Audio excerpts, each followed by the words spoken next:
Before becoming famous, Robert Downey Jr. was a drug addict and could not imagine life without drugs. Before becoming famous, Robert Downey Jr. dropped out of school and didn't even think about higher education. Before becoming famous, Robert Downey Jr. was recognized as the worst actor in the history of one of the American TV shows. The guy who tried drugs for the first time at the age of 6, a rebel who fired agents because they asked him to cure his addiction, an actor who was sent to prison and who actually spent almost a year there. Crazy, charismatic, incredible, Robert Downey Jr. and his not less incredible story. How did Robert Downey Jr. turn from a drug addict and a brawler into a Hollywood legend and the highest paid actor of our time? Let's find out. Take that off. What are you? Genius, billionaire, playboy, philanthropist. By the way, there is one false fact about Robert Downey Jr. in this video. Share your guesses in the comments. The story began in 1965. Robert Downey Jr.'s mother was an actress, Elsie Ann Ford, and his father was a director. As you might have already guessed, his name was Robert Downey Sr. Little Robert was for real, a child of the whole world. Well, just think about it. Robert Downey Sr. was a man of Lithuanian, Irish, Hungarian, Jewish descent, and Robert Jr.'s mother had Swedish, Scottish, and German blood in her veins. A good international mix, as a result of which a very, very talented person was born. There was only one problem with this whole picture. Robert Downey Sr. was a drug addict, and an absolutely insane drug addict. Just imagine, Elder Downey brought his son to his first role when he was 5 years old, and almost immediately involved the child in the party of his drug addict friends.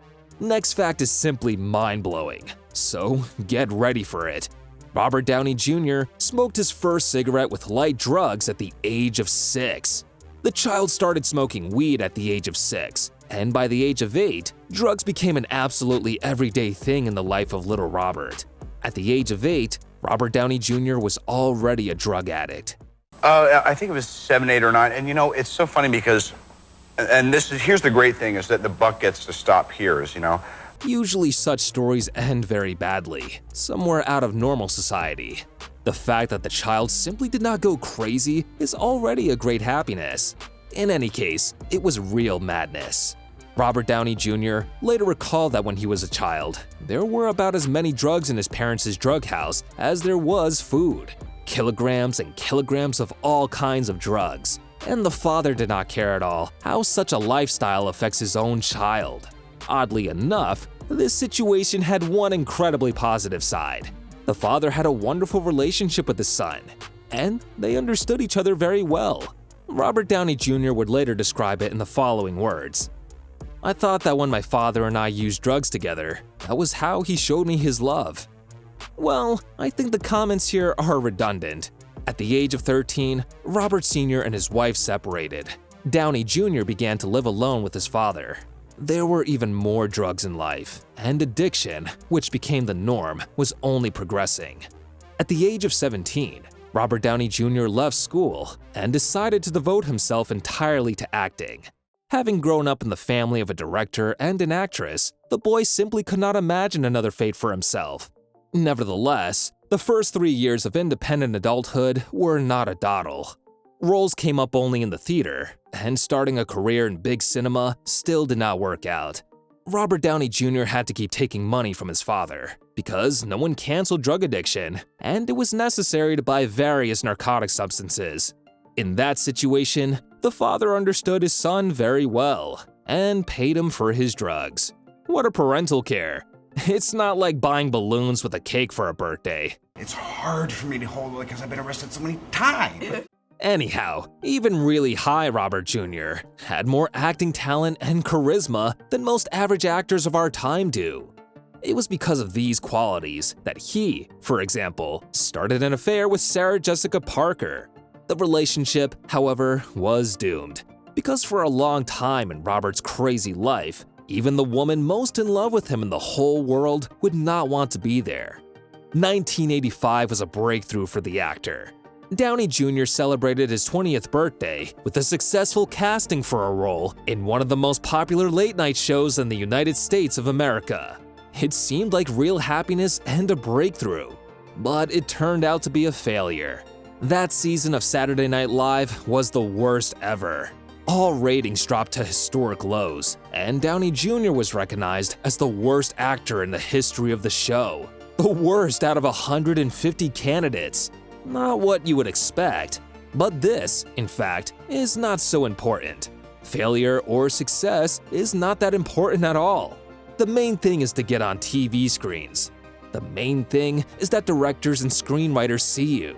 The main thing is that your face is recognized. That simply represents a dramatic synthesis of the...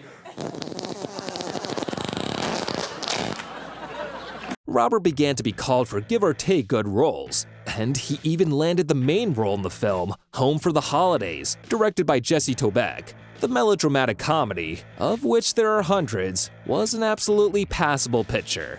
However, this was already the main role. The main role is an achievement itself. And when this is the first major role in a career, the main thing is that it does not become a failure. Home for the Holidays was not a failure, but it opened the door to more interesting and ambitious works.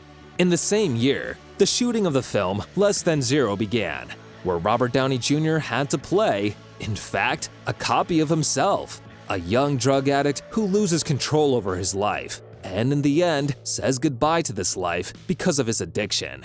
It would seem like a role that could enlighten the actor at least a little.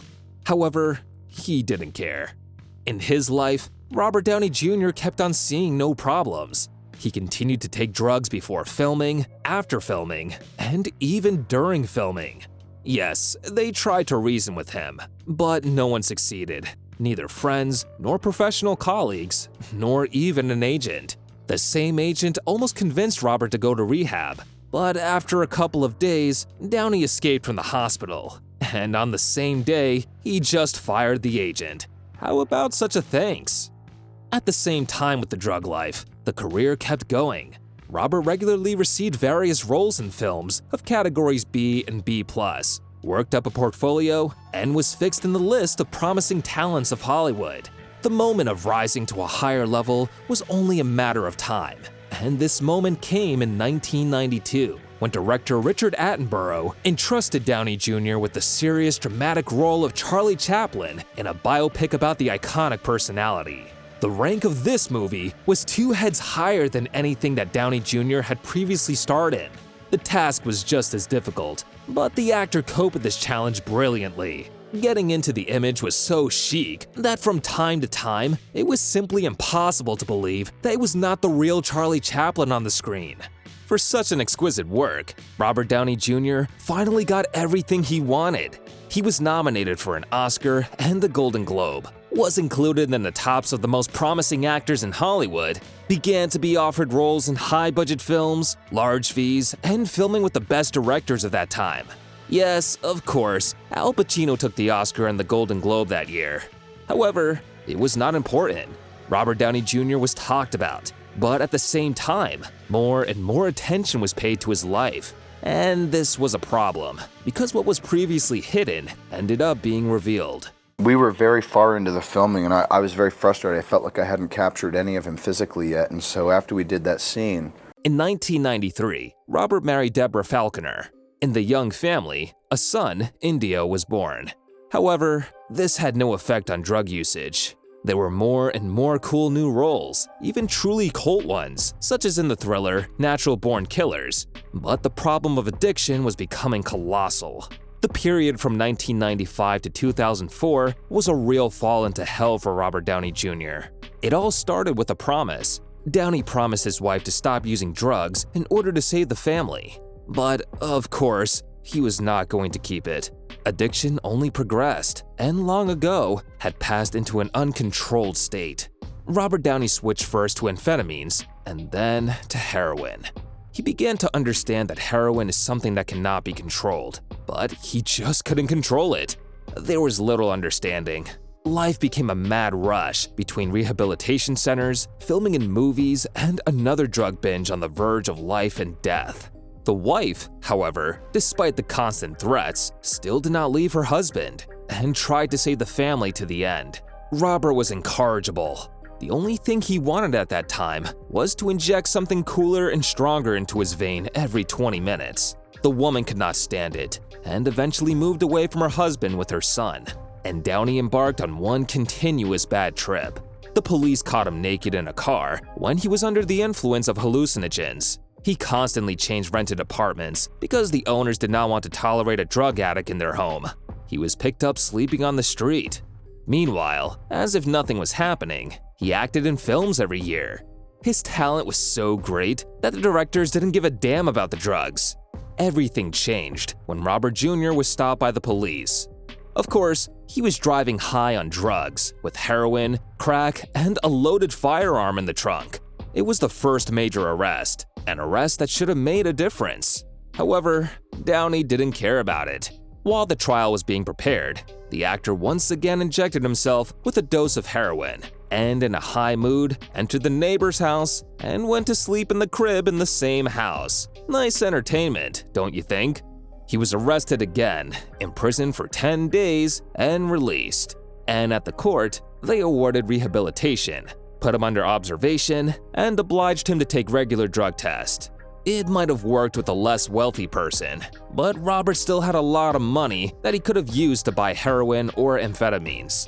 In 1997, Robert Downey failed a drug test, and he was sentenced to prison for the first time. It became a hellish punishment. Movie stars are not liked at all in such institutions, and Downey Jr. was beaten. He was beaten often and really hard. Once, the other prisoners beat the actor so badly that he almost died. He was found in a pool of blood, unconscious, and transferred to solitary confinement, just so Robert could survive his imprisonment. Prison culture is really something that's hard to explain. After 113 days, he was released again, and he did not change a thing in his life. But let's pay attention to another point. Robert has been acting in movies all this time. During all the drug adventures, all the trials, all the problems, all of this did not matter because the director simply needed this actor. In 1997, 3 films with Robert Downey were released. In 1998, 2 films. In 1999, 3 more. And that's not counting roles in TV series. Everything just seems like some crazy madness. Robert Downey's life was a non-stop run, one insane marathon. When he was released, he violated the terms of rehabilitation. The judge was so shocked by the insanity of such an act that he referred the actor to a psychiatrist. I believe you can do pretty much anything you want to do, but it isn't going to be my decision. And I have to say, quite frankly here, we have pretty much exhausted, I think, the rehabilitative measures that we can make here. And then sentenced him to 3 years in prison. He had to serve only a little more than 200 days. All because this term included all the actor's rehabilitation. Immediately after prison, Downey starred in the series Ally McBeal and received the Golden Globe for this role. But he didn't care about the prize.